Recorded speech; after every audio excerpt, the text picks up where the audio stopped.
Praise the Lord. தேவனுக்கு மகிமை உண்டாவதாக.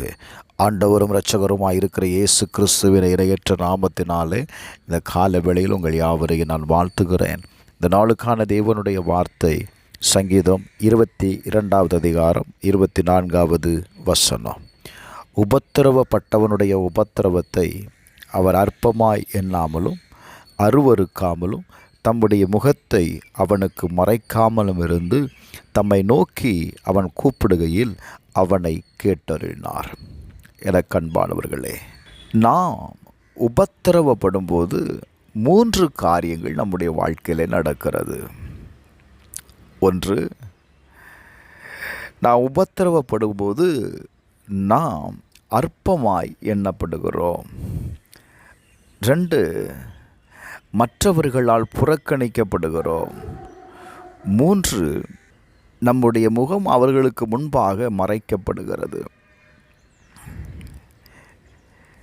ஆனால் வேதம் சொல்லுகிறது,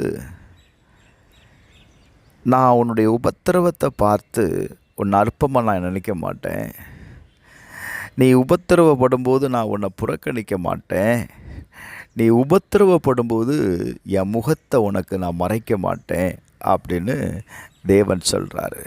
எனக்கு அன்பானவர்களே, உபத்திரவத்தின் எவ்வளவு ஆழத்தில் இருந்தாலும் தேவன் சொல்லுகிற வார்த்தை என்ன தெரியுமா? தம்மை நோக்கி கூப்பிடுகையில் அவர் கேட்டருளுவார். இந்த கால வேளையில் நீங்கள் தேவனை நோக்கி கூப்பிடும் பொழுது கர்த்தர் உங்களுடைய சத்தத்திற்கு செவி கொடுக்கிறாருங்க. வேதத்தை கவனித்து பார்ப்பீர்களானா, தாவீது சொல்லும்போது சங்கீதம் 118:5 வாசித்து பாருங்கள். நெருக்கத்திலிருந்து கர்த்தரை நோக்கி கூப்பிட்டேன், கர்த்தர் என்னை கேட்டருளி விசாலத்தில் வைத்தார். நீங்கள் இன்றைக்கி நெருக்கப்படுகிற அந்த சூழ்நிலையில் கர்த்தரை நோக்கி கூப்பிடும் பொழுது ஆண்டவர் என்ன செய்கிறார் தெரியுமா? உங்களுடைய ஜெபத்தை கேட்டு உங்களுடைய வாழ்க்கையில் இருக்கிற எல்லா நெருக்கத்திலிருந்து உங்களை விடுதலையாக்கி விசாலத்தில் கர்த்தர் உங்களை கொண்டு வரப்போகிறார். Praise the Lord.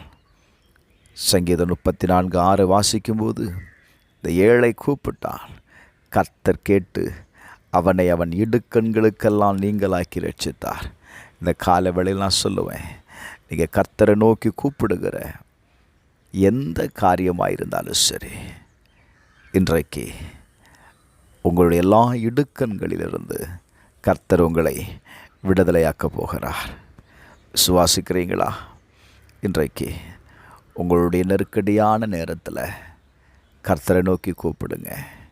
கட்டாயம் நான் சொல்லுவேன், உங்களுடைய ஜெபம் கேட்கப்படும். செபிப்போமா? பரலோக பிதாவே, இயேசுவின் நாமத்தில் ஜெபிக்கிறப்பா. இந்த கால வேளையில் ஆண்டவரே, தங்களுடைய உபத்திரவத்திலிருந்து உம்மை நோக்கி கூப்பிடுகிற ஒவ்வொருவருடைய நெருக்கத்தையும் கர்த்தர் மாற்றி விசாலத்தை உண்டாக்குங்க. அவருடைய வாழ்க்கையில் ஒரு அற்புதத்தை செய்யுங்கப்பா. தடைகள் மாறட்டும். இயேசுவின் நாமத்தில் ஜெபிக்கிறேன் பிதாவே, ஆமென்.